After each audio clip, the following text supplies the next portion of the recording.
prize for the Emperor. You may be seated. Good morning, parliamentarians. Welcome to the first session of the Essexian Parliament, taking place in our national parliamentary building, Hawarden. For me, it is a great honour to be the inaugural holder of the office of Speaker of this House, and I hope I can lead a constructive and progressive debate that will better the nation of Essexia. You will see from your agendas that we have a variety of functions to undertake today, so that I request that order within the House is upheld to allow the progression of the session and to ensure civilised debate is upheld. Before our session starts, I must inform the House of a duty which must be performed to ensure the legal undertaking of this session. As per Article 30 of the Constitution, all members must, in the presence of the Emperor, undertake an oath to assume their office. The oath is printed on your order of business, and I call upon the members to recite this oath upon hearing your name. The Right Honourable Lord Jacob. I, Jacob, do, as the Patriot of Essexia, solemnly swear my allegiance to my Emperor, country and comrades, and do swear I will never subserve with another nation without consent or seek to destroy or corrupt our glorious Commonwealth, and only ever help it prosper for my family and honour. Long live the Emperor. The Right Honourable Lord Matthew. I, Matthew, who is a patriot of Essexia, solemnly swear my allegiance to my Emperor, country and comrades, and I do swear I will never subserve with another nation without consent or seek to destroy or corrupt our glorious Commonwealth, and only ever help it prosper for my family and honour. Long live the Emperor.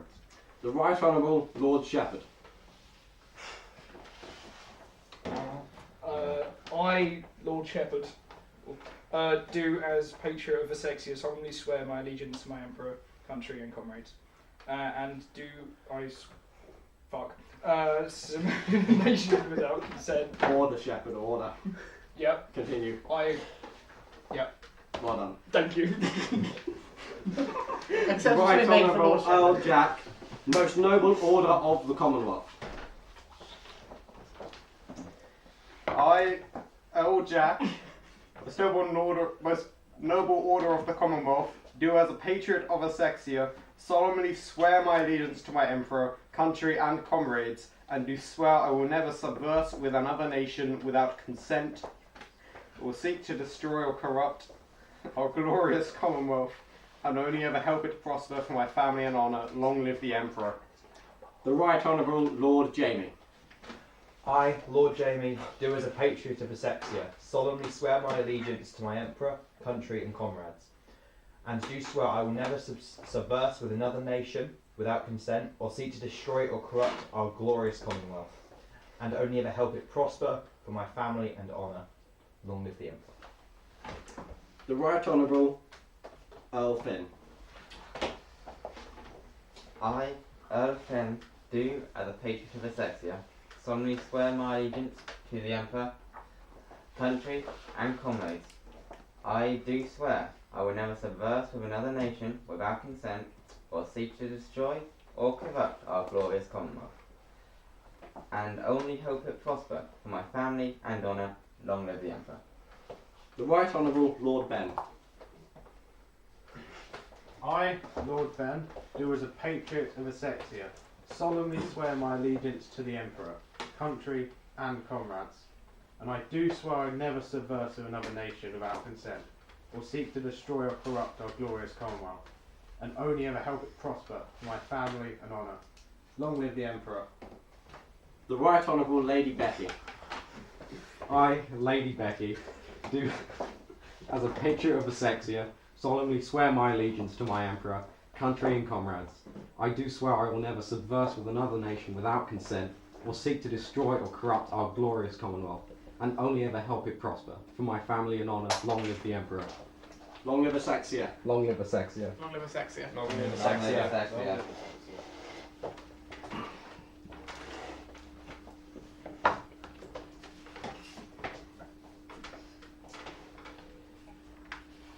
Thank you, members. Now I must report the Emperor's responses to government business and motions of the House before recess. I am glad to see the adoption of a new Code of Conduct for Parliament and fully accept and agree with its contents. For me, civilised and proper debate is vital for our democracy and to allow members to state their concerns and undertake their duties without hindrance. It is also the treaty... I do not understand how paper works. Is also important. I hope that members adhere to this code of conduct appropriately, of which I have no doubt you will. I am also supportive of the parliamentary procedure documents that were introduced before the recess. They will help us to have a more substantial parliamentary debate and properly scrutinise government business and motions set forth by members. It is also outlines for the first time potential wrongdoings one could undertake as a parliamentarian, and this is important for justice within our democratic process. I strongly advise all members to read this document in accordance with their duties. Lastly, I welcome the end of the junta and a peaceful transition back to democracy. I thank my Supreme Command and the military generals that led our nation through this turbulent period, who ensured a seamless transfer of power back to this House. These men were professional and patriotic in their undertakings, and thus I honour them wholeheartedly, particularly Lord Jacob for his duties as Lord Commissar, and his enormous contributions in this role, conducting a large military defence review. That is all I, in the capacity of the Emperor, must say to the House. I must now communicate to the House matters of which the Parliament is concerned, to which I have been advised by ministers. I inform the House of the establishment of several diplomatic relations with other nations. A treaty of mutual cooperation was signed with the 5th Andrean Republic. A treaty of mutual cooperation was signed with the Kingdom of Appalachia. A treaty of mutual cooperation was signed with the Gymnasium State. A treaty of mutual cooperation was signed with Slavonia. The treaty was subsequently revoked after the dissolution of Slavonia. In my capacity as Speaker, I must also inform the House of duties I have undertaken on behalf of Parliament. I issued a statement from the House to the former Republic of Slavonia, stating our sorrow upon hearing of the collapse of their state. The message was received and accepted. A message of support to the Kingdom of Hawarden regarding their withdrawal from the Grand Micro Uninational was issued. The message was received and accepted. That is all from me. We now move on to motions by members. I call upon members to introduce motions for the debate.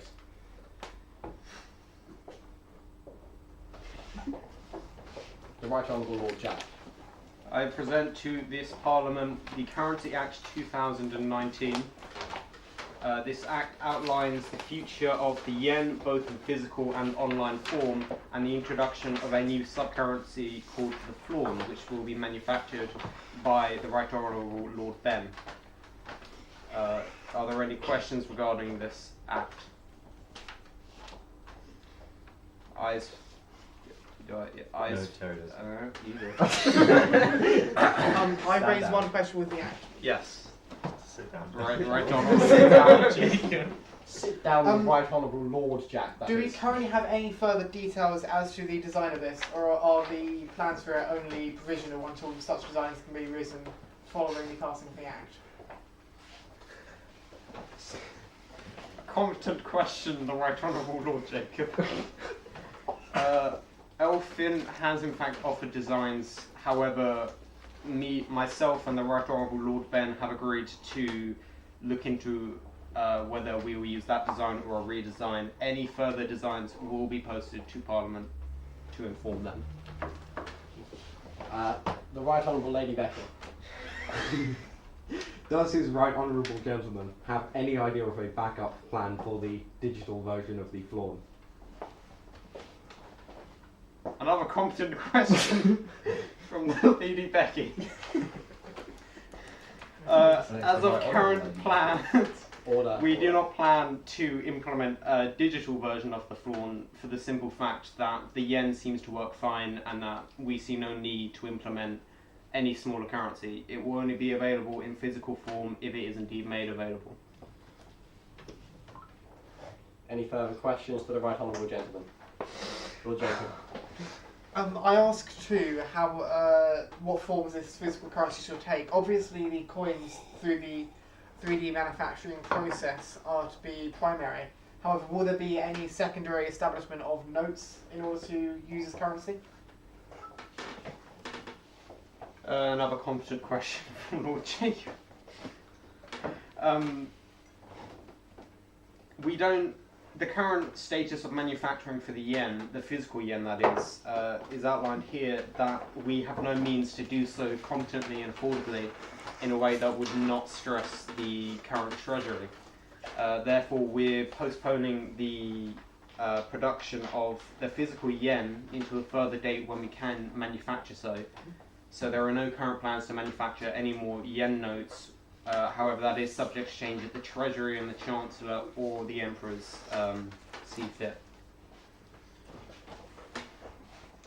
Any final questions? I call a division. The Parliament votes for the Currency Act 2019. Ayes for the motion will have to be an over 50% majority of the 9 parliamentary members in presence. 8 parliamentary members in presence. 1, 2, 3, 4, 5, 6, 7, 8. 5 ayes are necessary to pass. In the event of a tie, the Emperor's verdict has it. A resolution is to be declared when there is a majority either way. Therefore, if 5 votes for one outcome and the remaining abstain, the majority has it. Raise your hand if you are in the ayes. Raise your hand if you are in the noes.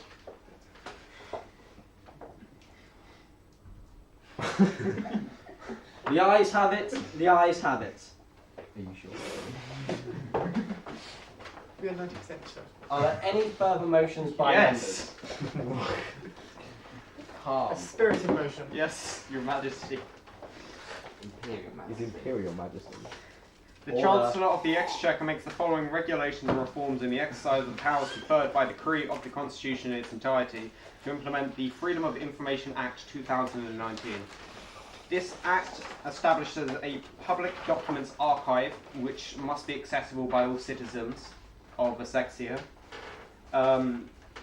where all legislation that is currently in place must be uploaded to such a archive.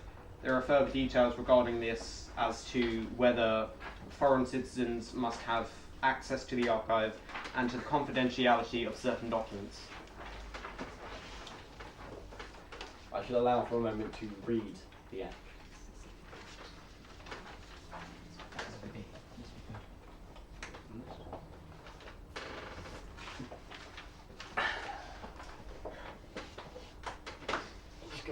Yeah. I raise a question with the Act. In what capacity will the ease of gaining a classification of a so-called incognito document, how easy would that be for someone such as the Defence Minister? In this case, not acting as Defence Minister. I'll notice if you've got In what case, such as producing secret defence documents, how difficult should it be to gain such status as a incognito act, and how quickly is it likely that such defence ministries or other internal security ministries might be able to gain secrecy? You may continue.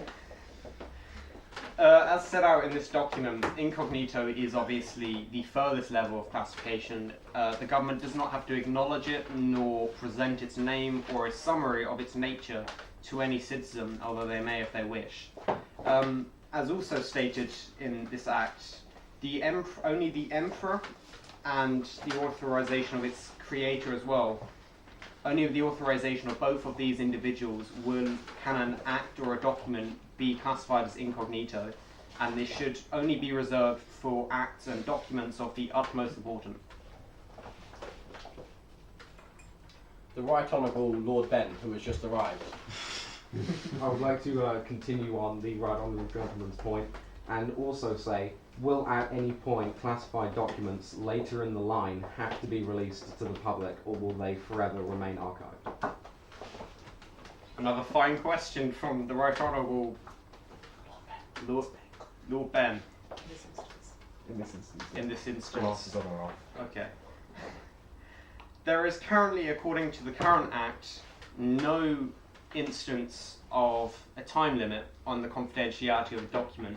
If the creator and the emperor should see fit that a previously incognito classified document should be made publicly available, then both of them must give authorization before doing so. The Right Honourable Lord Jamie. I have a question for the Right Honourable Earl Jack. Does the First Minister, for instance, not have a say in it as well as the Emperor and the creator of the document? Another fine question. I did come across this when I was creating the document, however I thought best. It's certainly possible that the First Minister, having the most authority out of any minister, should be able to authorise such a document. However, this move could be politically motivated. I felt it's best to leave it resigned to the creator because it's their document, their right, and the Emperor being the other most executive power in Essexia. The Right Honourable Lord Ben. Will there be the presence of an act such as a NordVPN protocol in which only the Emperor and closest people on a need-to-know basis will have access to the information? For example, the Emperor may have some secrets that other nations may not know. They might find out, for example, the weakness of thick thighs. And if other nations were to find this out, then it could bring our entire nation in its entirety crashing down. Imagine the Emperor not having access to his thick thighs. If this supply chain was cut off in some way, the entire Emperor could crumble, or empire could crumble another empire's hands. What exactly is the question here? Furthermore, I must add, how thick thighs? What I mean by my question, Earl Jack, is will there be an act that circumvents the Incognito Act? Will there be a complete secrecy act if there is a need that arises for such an act? Fine question from the Right Honourable Lord Ben. If such an act is felt by some members of this Parliament to be created and adopted, there's certainly nothing stopping it being made. But I felt that an act that can't be seen by anyone but the Emperor and the Creator is a pretty confidential act. And I felt no need to make any such thick thigh act as you do propose here. Alleged thick thigh act. Yes. The Right Honourable Earl Finn. Lord Finn.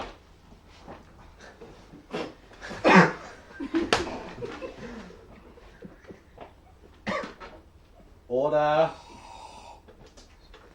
Why should any act be allowed to be deemed secret that isn't in the interest of national security, like defence? Because if, say, there is information on a document that could implicate the creator and the emperor in such a way that should be public knowledge, why should that act be allowed to be deemed secret when the people have a right to know about this information? A fine question, actually, and I wondered that obviously before creating this. However, this act, as I did make it, is intended to be used primarily by the Ministry of Defence for documents and publications, because this doesn't just include acts, this is any document. So that can include designs, files, anything really that is a document produced by Parliament, unless it is specifically deemed confidential or, as noted here, unimportant to an extent it doesn't warrant being uploaded. So primarily, yes, this was made for the Ministry of Defence to keep other micronations and threats from assuming our technology. However, it can also be used by, for example, the Ministry of Health if they wish to keep something confidential that they'd rather the public would not know for the betterment of public safety. The Right Honourable Lord Shepherd. I would like to ask the Right Honourable Earl Jack why the Emperor in his supreme power does not have the power to release the Act to the public alone. That doesn't make sense. The Right Honourable Lord George, that makes no sense. I don't understand what you're trying to say, as echoed by Lord Jamie. I have a completely unrelated question. Do you want to finish this first? Do you understand what Lord Shepherd is trying to say? Yeah. Would you like to explain in Okay, layman's so terms? in layman's terms, what Lord Shepherd here is trying to say is why, even if I personally disagree with his sentiment, why should vote to declassify any information? Why should it be up to the Emperor and the Creator when, according to him, the Emperor should have supreme power and have the power to just snap his fingers and release the act? According to his right honourable gentleman. Fine question from Lord Shepherd. Lord George. First names, please. I felt that if it's the creator's document, it should be their right to decide whether something is deemed confidential. But on the same note, if a creator wishes to make something that confidential, they should have the authorization of the king to do so. For only the king, the emperor, only the emperor knows. Well, the emperor knows full well what could be a threat to Essexia and could therefore make valid choices over whether something should be deemed confidential for that purpose. Lord Jamie, is your point relevant to that response, or may I ask one? If he wants to respond first, I have a question for. Mine is concerning the nature of declassification and the continuing role of someone in declassification following approval position. Point of order, Mr. Speaker. It's unparliamentary for a member to ask a second question relating to a matter that is the same motion as the previous question. So I think the order has been broken, and subsequently it is unparliamentary for Jamie and Jacob to be continuing this debate, and we should move on to another vote as we have many matters to Can we please? attend to We've today. already voted, might as well carry on. I don't understand what is happening. I have a question for Right Honourable Earl Jack. In the case of, say, can Parliament request the declassification of a document, but it still not be kept from the citizens? So, in a parliamentary majority, can a document be unclassified unless it was just classified by His Imperial Majesty? Okay, a good question actually. Is it in here? When writing this, once again, I did neglect to make a difference between the public and the government, which was probably quite a big mistake. However, as it stands, this states that only the creator and the emperor, if they classify a document as incognito, only they and anyone they authorize to therefore see it can see it. However, as I see now, there's a mistake. Perhaps there should be more of a distinction between what Parliament may see and what the public must see, and I am happy to make any amendments to this. The Right Honourable Lord Jacob. Thank you. Now, I have a particular concern regarding the exemptions section, section 2, in particular within Article 2 of section 2, concerning the role of the creator in declassification of an act. Now, in the instance that perhaps a defence minister writes an act concerning national security, and it is classified as incognito, and then down the line that minister is removed from office and is replaced by a new defence minister, surely should the role of creator not be passed on to the next minister? And so rather than tying the classification of a document with the role of creator, should we not tie the role of classification instead with the office that that person held at the time of creation, so then the successor to office can instead read the document rather than the original creator? Another fine question, and if I can, could I make this the last since this had tracked on? Yes, I think you're right actually. Reading this back, the creator should be taken in terms of the role of the creator, not the individual as a person. So therefore, if the Defence Minister Lord Ben were to make an act about rockets, but he deemed it to be an incognito act with the authorization of the Emperor was made classified, it should stick with the role, not the individual. Therefore, if the individual leaves office, they become a deauthorized individual and may not access such an act or document. I call a division. The Parliament votes for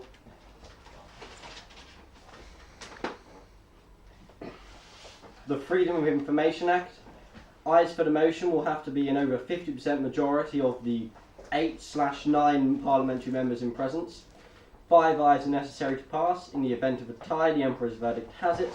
A resolution is to be declared when there is a majority either way. If there are 5 votes for one outcome and the remaining abstain, the majority has it. Raise your hand if you are in the ayes.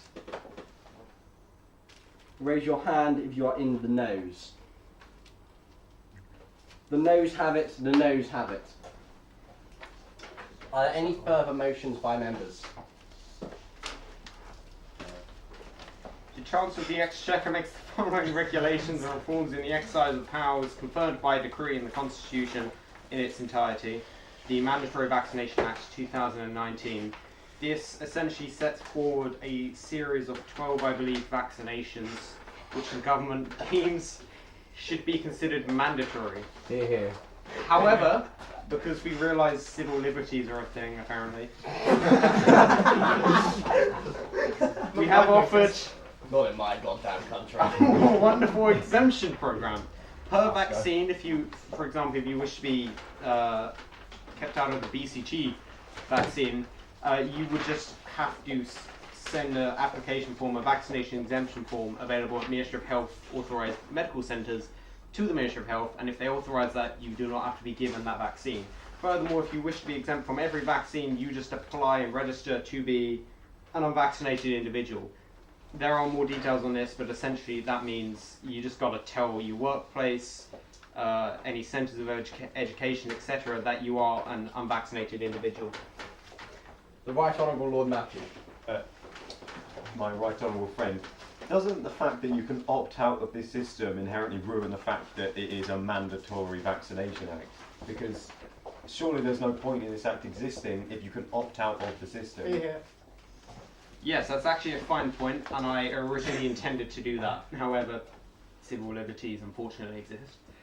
And the new option that I offered is a rigorous process, and furthermore, many people may feel it could embarrass or ruin their ability to work, perhaps. It varies from person to person, and generally, once again, it's a rigorous process that takes a lot of time. Only dedicated people who would not want these vaccines under any circumstance would go through such a process. The Right Honourable Lord Ben. I have 2 points for the right honourable gentleman. The first point is, shouldn't we have some sort of program to educate people on vaccines so you don't have anti-vaxxers in our glorious Essexia? And my second point is,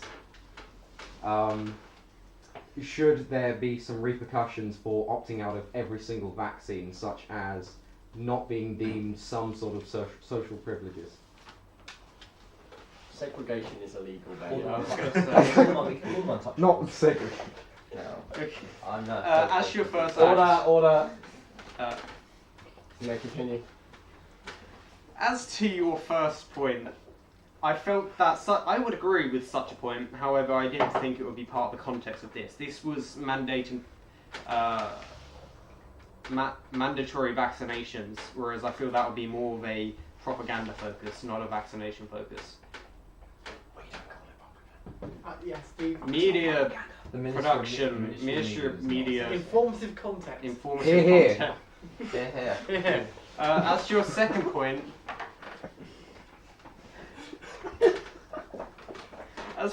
point, the exemption does, as I see it, have quite a consequential effect. Essentially, once again, you have to inform your workplace, any centres of education. It's all on here. It's a lot.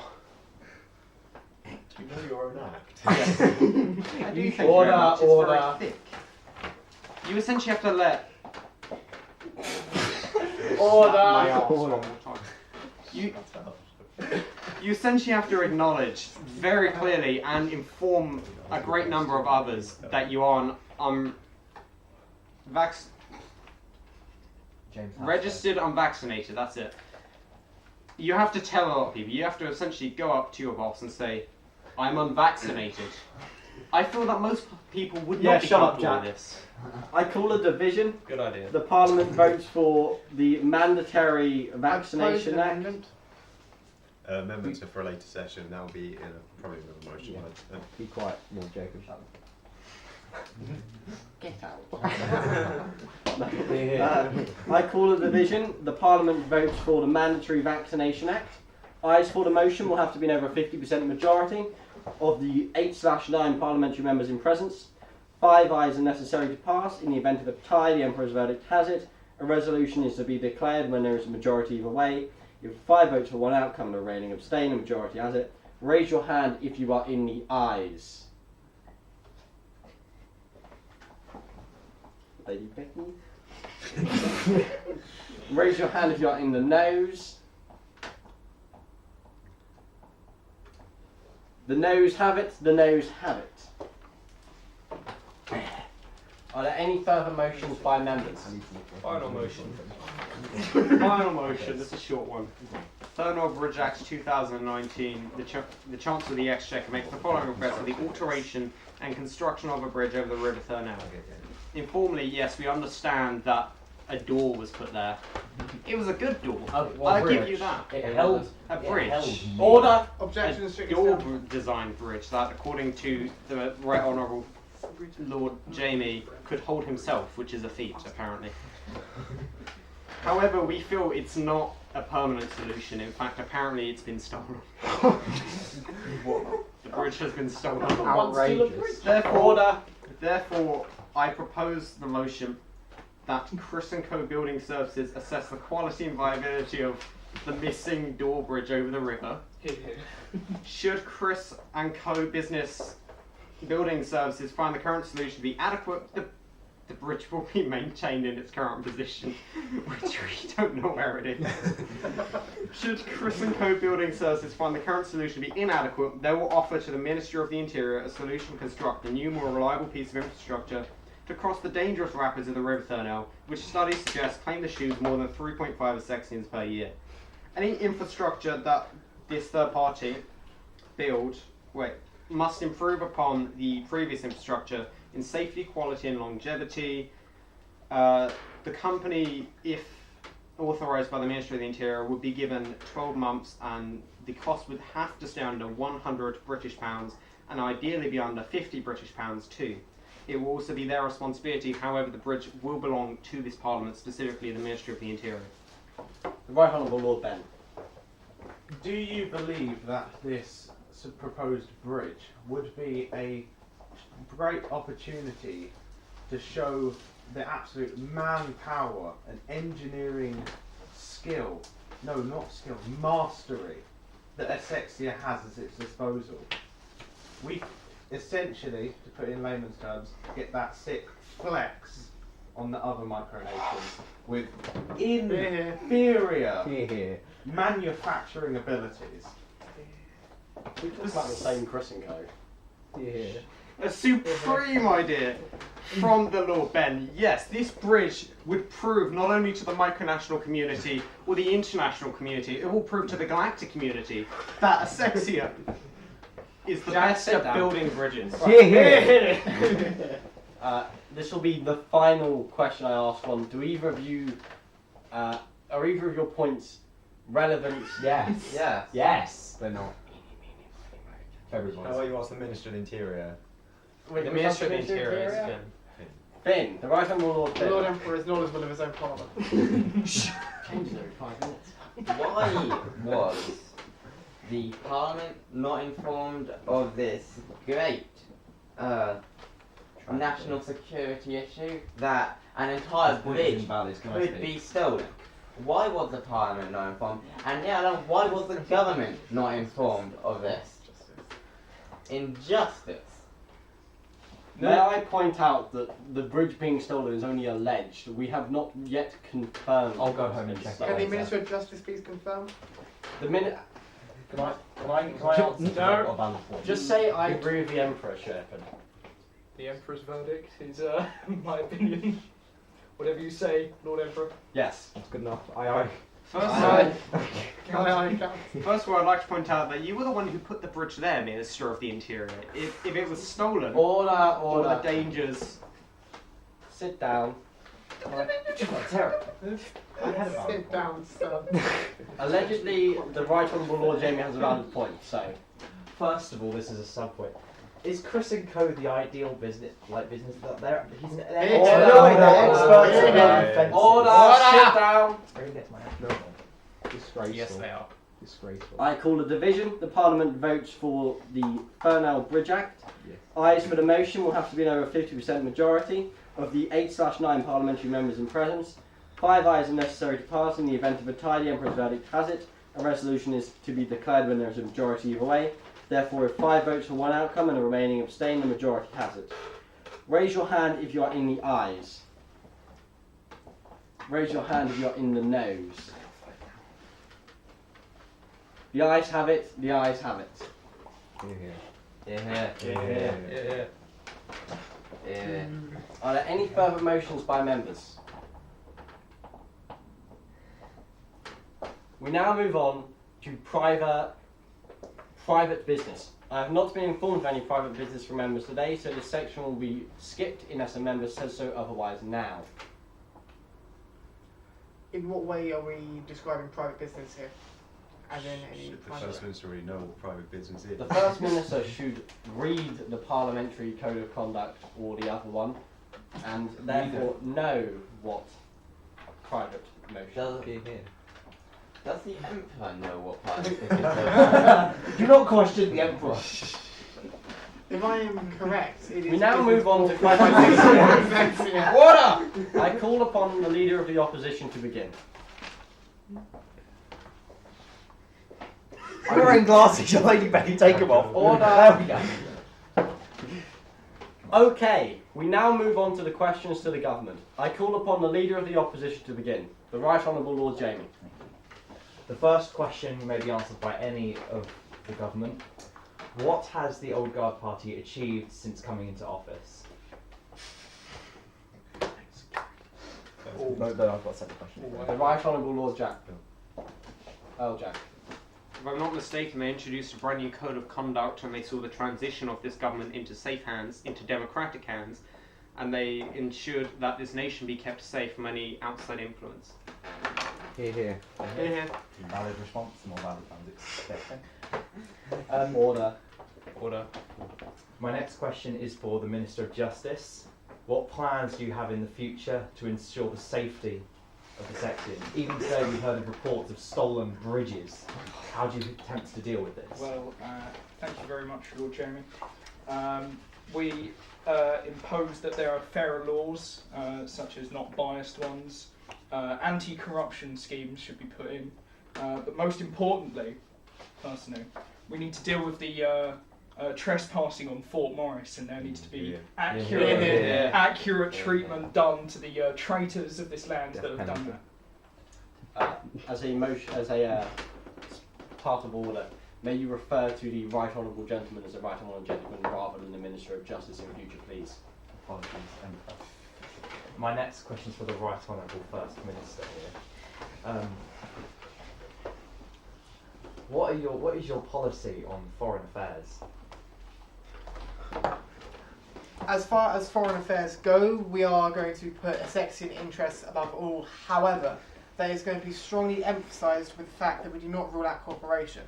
We are currently in the process, if I'm correct, of entering mutual cooperation treaties for technology, defence research and other affairs, and we shall continue to do so. We are an active participant in the GUM committees, and again we'll continue to do so in an active role supporting other micronations, providing that their interests align with our own.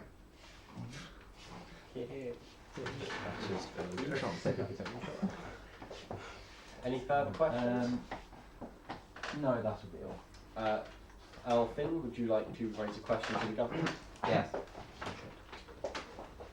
To the Right Honourable First Minister, how are us in the opposition and the Essexian public meant to believe that your government truly has a democratic intention at heart when you and your government have consistently voted against reforms that would increase democracy in Essexia and parliamentary power so that we are not a dictatorship.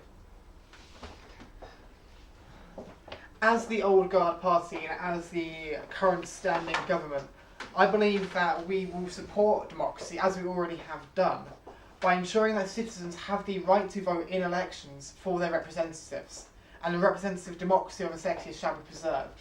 We intend no infringement upon this representative democracy and the parliament thereof. Therefore, I would say by strengthening the power of parliament and government through the representation of the citizens, we are indeed strengthening democracy. I'm sorry. Right Honourable Lord Jamie. The Right Honourable First Minister said some good stuff, but you say democracy, but literally your entire party came into power, not democratically. Mr. Speaker, that is out That of is order. out of order. order. May I remind you Order. that it was your party who caused issues in the July 1st elections this year. Hear, hear. Hear, hear. Hey.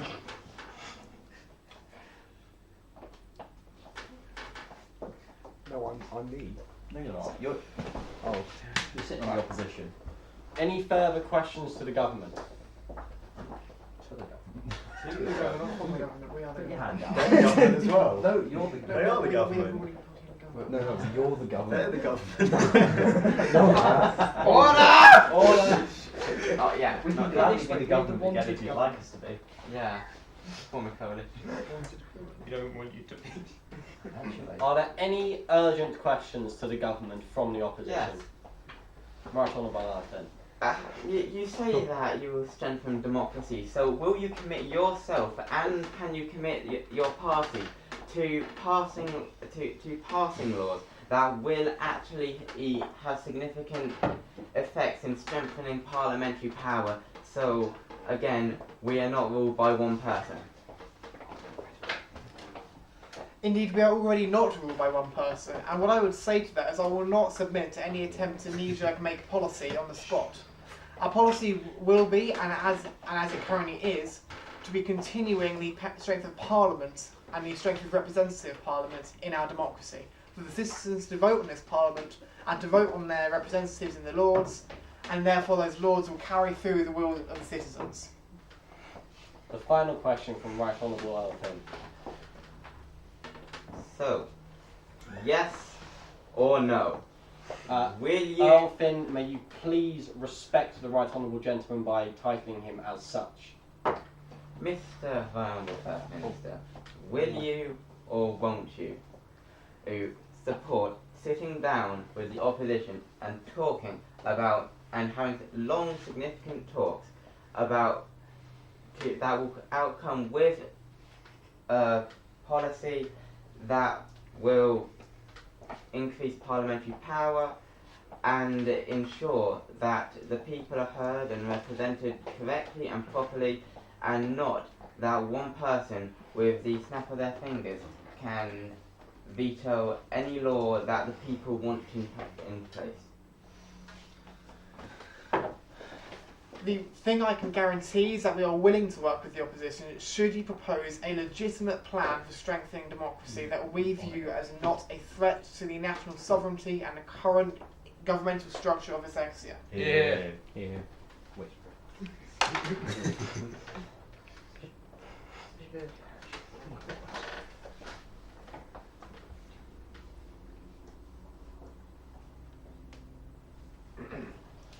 One second.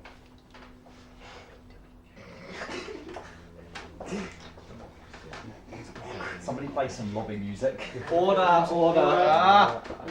Order. There is a question from the government to the government.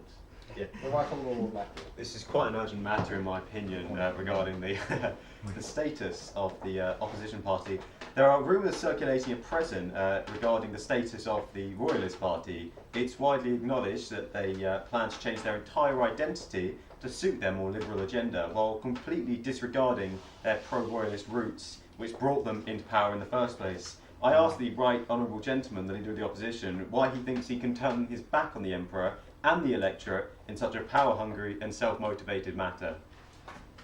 The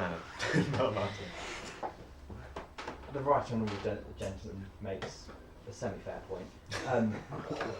The rumours may be true that the Royalist Party will be changing identity. However, we will continue, as we always have, to support the Emperor, but with maybe a slightly more liberal view. However, our faith to the Emperor, as it has always been, will be great. Any further questions to or from the government? Alfin, please do not raise your hand. We shall now... Lord Jack, that is not very parliamentary of you. It's I Jack. apologise, Emperor Terry. We have an urgent question. Thank you. The Right Honourable Lord Jack. Order.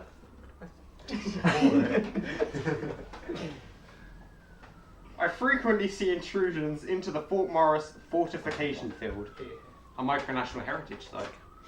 As one of our only bastions of defence in Essexia, this outpost is vital for our national integrity and defence. However, it is currently being trespassed by regular British citizens. Like that farmer.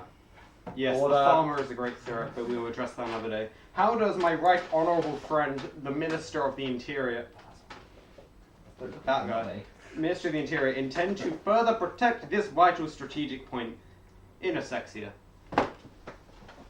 The Right Honourable Earl Finn. I mean, yeah, Please use the correct The Right Honourable Lord Jamie, a leader of the opposition, does have a point that you could consider it defence, but I would disagree since it is internal security which does come under Interior Ministry. So, how will we defend it? Good question.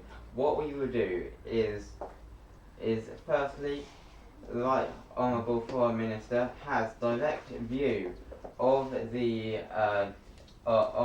Fort Morris from his home in Stanco House, and one way we can tackle this is if he sets up a surveillance system directly, constantly viewing Fort Morris. We will have constant eyes on Fort Morris, so we will know whenever someone is there, and we need to develop a police force that will have the rapid ability to get to Fort Morris.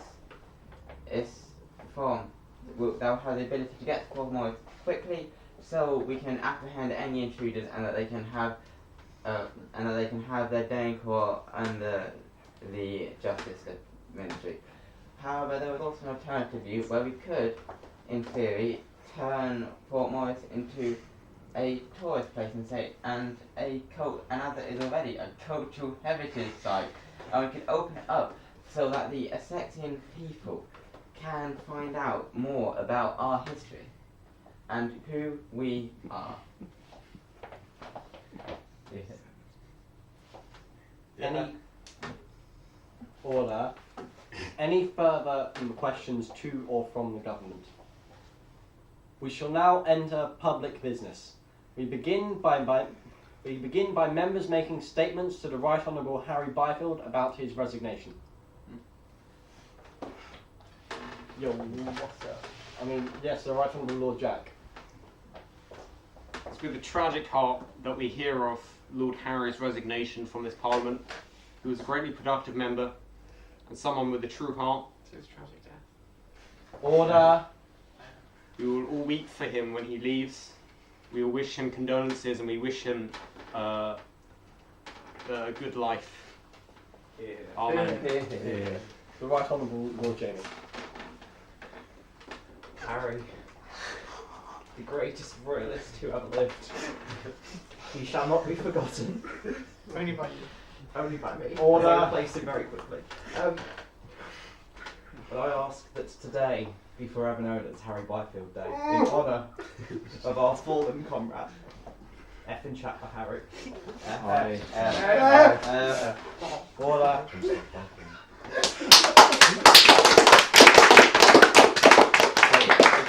Procedure clap. Not in our parliament. Okay, good thing. He was so young. I would like to remind Parliament that Lord Harry is not dead. Here. Yes. That could be easily arranged. Can the Defence Minister please arrange for such Order, we will not have confirm with the assassinations on Essexian soil. Take him down the road. Not in Parliament, at least. Emperor. Not on live stream. Emperor. We will now move on to statements from the government. I shall start with the First Minister's office. Thank you, Lord Emperor. With this statement, I intend to set out the government's intentions for the coming term and our intentions as regards each ministry. With our Ministry of Interior, we intend to look into the foundation of an Emperor's Guard style police force for the direct protection of the Emperor with a separate manpower pool for the military, so that instead of relying upon a strictly military police force, we do have a civilian branch. We intend to continue with our internal acts to promote equality within Essexia. Having, with many of our members, supported the past Equality Acts, we intend to follow off from them and bring about a more equal society within our micronation. And indeed, we do intend to wrest more power legally, as it should be with the monarchy, to protect the values of our establishment and of the Emperor. With our Ministry of Foreign Affairs, we intend some closer ties with the GUM. We intend to look to actively support other micronations in their bids of ascension to micronational status, providing that they do not necessarily contradict our own views. We intend to sign cooperation treaties and assist in foreign politics so that we can further promote Essexian values into micronationally. With our Ministry of Defence, we have just completed the first Strategic Defence Review. We look forward to the appointment of new officers by the Minister of Defence. We intend to arrange for more military exercises, expeditions, and other such occurrences, such as the creation of an official No. 1 Guard section with equipped gear for airsoft exercises. Our Ministry of Justice intends to create fairer laws to ensure that the rule of law indeed treats everyone blindly and equally, so that set of scales are not weighted against individuals in our society. We intend to increase our measures against corruption following our last election and ensure that the electoral system does not fall foul of the same allegations of corruption that happened last time over, and that in future there are true checks and balances so that any votes that take place do indeed have the backing of law. Our introduction of new court protocols is another intention of ours, so that way, should someone be apprehended for such things as corruption within the electoral system, there is now a proper method by which they may be sent through a court system, with the creation of new Essexian legal codes. With our Ministry of Health, we shall promote notions along the lines of the Mandatory Vaccination Act, ensuring, however, that despite its controversy, we shall maintain the ability of our Health Ministry to support it. The Essexian Health Guidelines shall be another field in which we shall endeavour to create a series of new guidelines for use by the general citizens of Essexia on issues of health, on issues of their well-being. Our Ministry of Education could perhaps assist in this, with a new educational YouTube channel that I wish to promote the idea of, and promote the creation of more media for our education, so that we can help publish resources for students within education systems, such as exam guides, general revision guides, and other such helpful tools to assist them in their education. With the Ministry of the Treasury, we have recently enacted the intentions of the Treasury Act, and we intend to create a centralised micronational treasury with which we can fund projects for Essexia to better the nation. Our Minister of Media has, quite thankfully, organised this live stream for us, and we hope to continue such events and such publicity. Our Instagram account, run by the Minister of Media, the Right Honourable Lord Jamie, has been successful, and the creation of an official government YouTube account is again another field in which I would like to endeavour. We also have, although not officially by the government, private TV shows upcoming, which I do look forward to seeing published under the Essexian sphere, essentially. Our Ministry of Culture, I look forward to seeing some historical publications from Lord Sam. With our Ministry of Technology, cooperating with the Ministry of Defence, quite thankfully, and also assisting quite well today our Ministry of Media, for which I again thank the Ministry of Technology. The Ministry of Environmental and Rural Affairs shall see, again, guidelines published for Essexian citizens on how to benefit it. And finally, finishing on the Ministry of Environmental and Rural Affairs, I shall like to support the notion that we acquire tools for the assistance of clean-up and environmental protection, such as litter picking and other such activities that may benefit the local environment. Yeah. Thank you. I have no more requests for statements. If a minister present has a statement, please make one now. Yeah, the ones that are written there are your requested ones. Order. I would like to request that the ministers do not second guess me. Oh look, I must request a statement from the Foreign Office, which I decided on my own. Here. Thank you, Mr. Speaker. I shall inform Parliament of the undertakings of the Foreign Office since my last address to the House. On the 28th of June 2019, a delegation was sent to Birmingham to partake in the Grand Unified Micronational Summit on Micronationalism. In this event, we represented the former state of Aspen, Quebec, Hawarden and Bredonia. It is the opinion of the Foreign Office that this event greatly strengthened ties between Essexia and the Grand Unified Micronational and helped thrust us further into international politics. Regarding the GUM, Essexia has been participating in quorums frequently and voting on matters on behalf of this Parliament. During the last election for chair of the GUM, we supported the Hawarden delegation, which has strengthened our ties with that nation. As the Speaker mentioned earlier, we have signed a multitude of treaties with both GUM and non-GUM member states. Most recently, we have forged somewhat of a relation with our first French-speaking micronation, the Kingdom of Leotia. I've been following some of the experiences of Essexian citizens working in other micronations. The work that our people do fills me with great pride, such as Earl Finn being a judge in the Andaria versus Russell Gilsham case. Regarding the future of the Foreign Office, we are currently talking to a journalist who would like to do a report on Essexia, which shall be conducted in the near future after discussions with the Ministry of Media. I've also recently sent a letter to both the Home Office, the UK Home Office, and our local MP regarding Essexia and its status as an independent entity.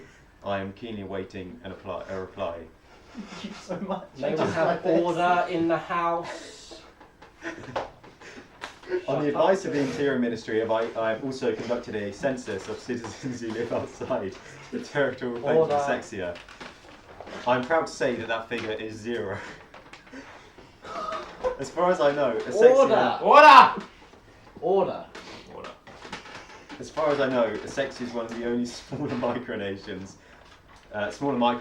who have such a large citizenship base, around 160, who all reside in our territorial claims. It is something we should be immensely proud of. Should we ever open Essexia up to the international community, I'm sure we will excel there as well. As for now, however, I can ultimately report that Essexia is doing very well internationally, and I will continue to update the House on subsequent treaties and relations formed, as well as important matters regarding our membership in the GUM and other micronational bodies of which we are a part. Would like to condemn the Right Honourable Lord Jamie for his incessant breaking of order. If I have one more incident of such, I will remove you from this House. I now request a statement from the Interior Office. Well,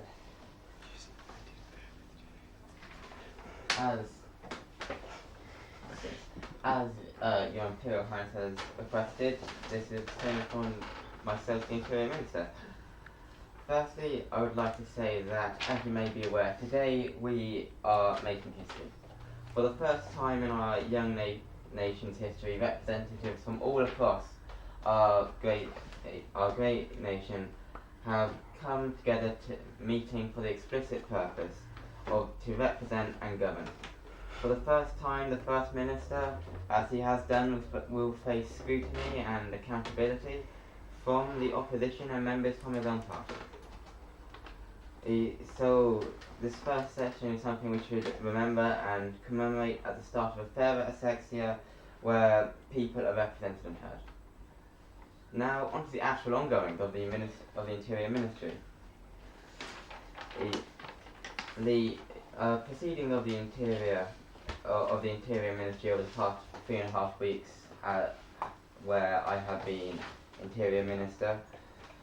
Firstly, we have made great progress when it comes to renovating the Essexian portion of the micro-wiki, ensuring that all information is correct and as clear as we can make it, as no one deserves to only have access to outdated information, especially when it's fully within the power of our government of the Commonwealth of Essexia to provide the world with accurate and up-to-date information and to show the most clear picture we can of our micronation.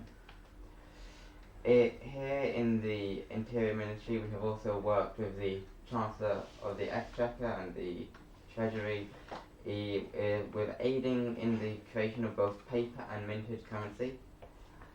And staying on the subject of the economy, you'll find yourself in the district of Hawarden today, which has the single largest economy within Essexia, as filmmakers paid the equivalent of 2,250 Essexian yen to film an Oktoberfest related advertisement, I believe it was, just in the lands behind you.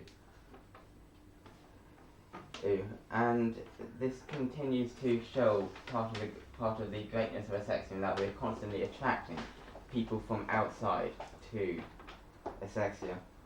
Now, in terms of social affairs, there is a worrying trend in the levels of anxiety in the Commonwealth. This trend is, according to our current projections, this trend is likely to keep increasing until the 22nd of August. Alongside these trends of heightened anxiety, there's also a fall in average happiness of an Essexian. This is in most cases tied to national stress and anxiety levels, which are projected to and happiness levels are still projected to decrease until the 22nd of August. Now a thing become interesting is that stress and anxiety levels are projected to either drastically increase or drastically decrease as the critical information of national importance is finally bestowed upon us. With this critical information, it is hard to tell whether this will negatively affect us or not. But early warning signs have been turned in on the 15th of August. Information shown as a down from last year. In terms of internal security of the Commonwealth, right now I honestly believe that we couldn't be safer. This is mainly due to the ending of martial law, as there is no longer a looming threat that Big Brother will come and make you disappear at any given time without warning. Order. That is unbased allegations. During the past 3.5 weeks, we have also seen a decrease in the use of anti-Semitic, Islamophobic and homophobic language. Thus, we can consider our Commonwealth to have a great future in the years to come. However, in terms of internal security, if the critical information comes to us and turns out to be negative, if thus increasing stress and anxiety levels to record highs as well as propelling national happiness to record lows, we predict to see a drastic increase in hate speech, especially homophobic language, as well as the government becoming stagnant and more inactive, a bureaucracy taking longer to process, as well as many more unpredictable side effects. So I surely do hope to all of you that this crucial information of national importance on the 22nd of August is positive. Thank you. And now a statement from the Treasury Office, if they so please.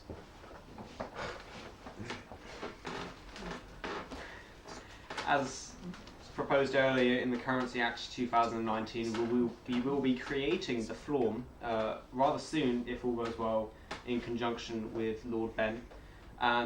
This should show a greater focus, perhaps, on the economy and the Treasury, one that has not been bestowed before. In addition, we've also created the Treasury, which was demanded in the Treasury Act 2019, which has already summed to over 15 British pounds, I believe. Furthermore, we will be continuing the regulation and management of both digital and physical yen notes, and we will continue looking into the possibility of manufacturing physical yen and the regulation and continued use of the stagnating digital yen. That's all. And now a statement from the media office if they so wish. I shall inform Parliament of the undertakings of the Ministry of Media over the past few months. Obviously, this includes actions taken prior to my appointment as the Minister of Media. However, since this ministry never formally shared its undertakings before, I will do so now. On the 29th of May 2019, our official Instagram account was set up by myself, the Right Honourable Lady Becky, the Right Honourable Lord Matthew, the Right Honourable Earl Jack, and Mr. Speaker, Empress Hale. The account has been greatly successful in not only establishing contact with other micronations, but has also gained us a great number of citizens. It also led to the largest number of voters in any election in Essexian history. As it stands, Essexia has a Twitter account, an Instagram account, the Essexian, written by Elfin, and Dean Network, owned by the Right Honourable Earl Jack. The Twitter account is not regularly used, however, that is set to change. The Instagram account, however, is used weekly and has nearly got to 200 followers. The Essexian only has 2 issues. Yeah. Work on it. And has been quite successful, even though at times can be quite critical. And now Dean Network. Although it hasn't had any actual content yet, it is set to start soon with a wide variety of shows, and I'm sure will be a resounding success. Yes? Sorry, could I just amend that? We also have mildly successful Reddit with 9 editions of the Weekly Reader on there, which... Sorry, that yeah. as well. No, I'm not complaining. Just to see as well. Well, can we please have order in the house between the 2 newspapers? Silence! Silence! Silence! Silence! May I proceed, Mr. Speaker? Yeah, proceed. Now I'm aware this has already been mentioned by Lord Matthew, but I thought it would give you more detail on the Kingdom of Leotia. I have been the one communicating with them, and they are a very new micronation. However, the story of how they came to be is quite interesting. They told me they came across our Instagram page with no prior knowledge of micronationalism, but from our page they were led to our microwiki page. Essexia encouraged them to create their own micronation, although I still think they saw a pic of the Empress Sexy abs and wanted some of that. You should all be proud that together we inspired the creation of another micronation. In terms of future plans, I do not intend to shut down Dunmorris. The Ministry of Media fully intends to keep its great work. Order. May the Right Honourable Gentleman's private intentions please be kept private intentions. I wish they would have done right over my speech. Are you saying the Minister of Was it Media a- Not printed it for me. Was the Right Honourable Gentleman making an excusable Freudian slip? Yes, Order! That one. The Ministry of Media fully intends to keep up the great work by frequently uploading to the Instagram account and now also the Twitter account. I intend to speak to the Minister of the Treasury about possibly spending some money on promoting our Instagram account. For those of you that do not know, you can promote your account to a specific area. Therefore, we can make sure that users from all across Essex can see our account. A decision on this should be made in time for the next sitting of this Parliament, along with Essexia. I now have no more requests for statements. As we never forgot to mention Shh! Order! If a minister present has a statement, please make one now. Shh! Order.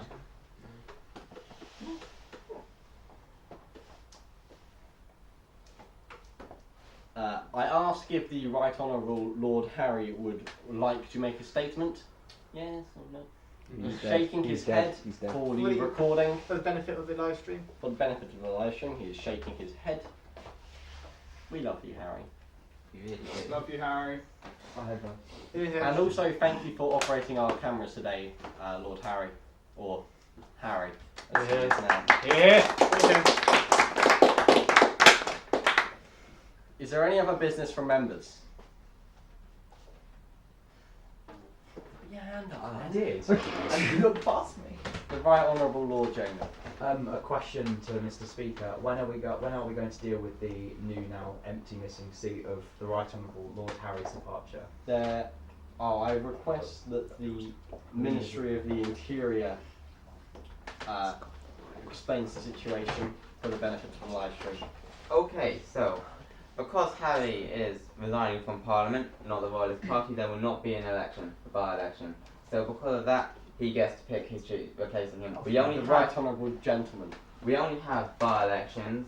The Right Honourable Gentleman here chooses to replace him. We only have by-elections when they resign from the party. Because otherwise, Yes. otherwise you get some backstabby deals where like you can just say, oh, I want to, they've given me a better deal and just leave the party, and all of a sudden Bishop Ash Boss, the Wee Vice Party's got a majority. Quiet. Therefore, can I announce who will be taking his seat? The Right Honourable Lord Jamie, Leader of the Opposition and the Royalist Party, will now announce who will be taking Lord Harry's seat in the Essexian Parliament.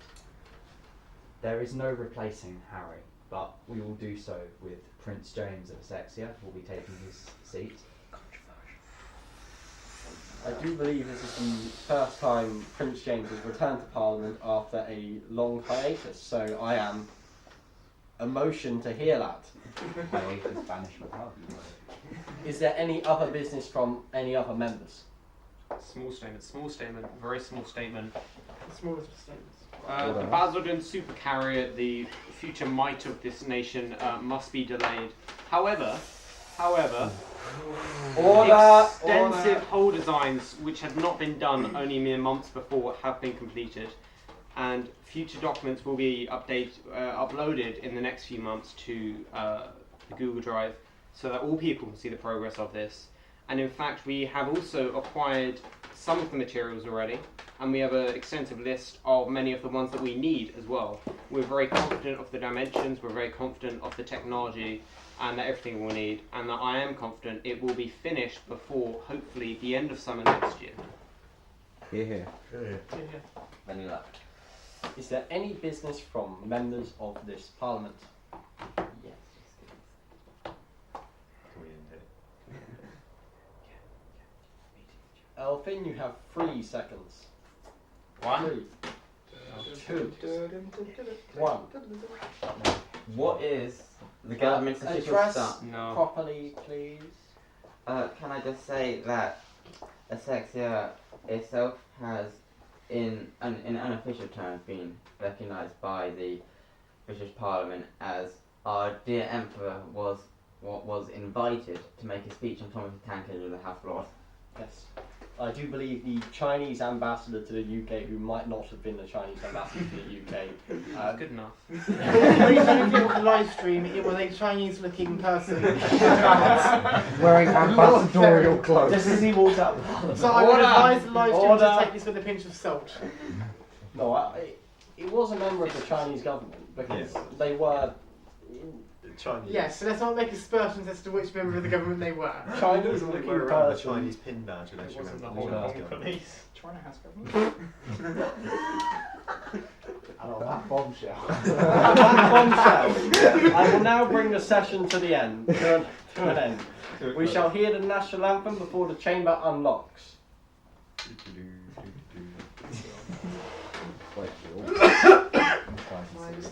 Should we still hear?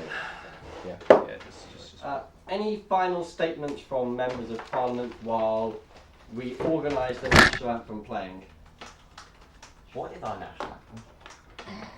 Dark was the night. Dark was the Cold- night. Cold was dark. This one. Cold was the May I brown. request that you sent to me for purposes of both posting and social media? This is an advert from Monday.com. Shh, we're not sponsored by them.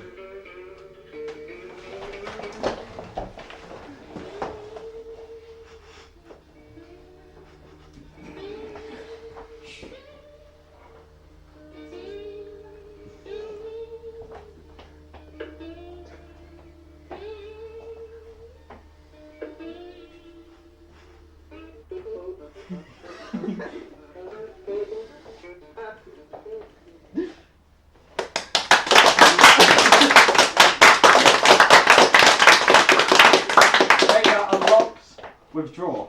Anyone want to adopt that? Yeah, I'll ask. Oh, what?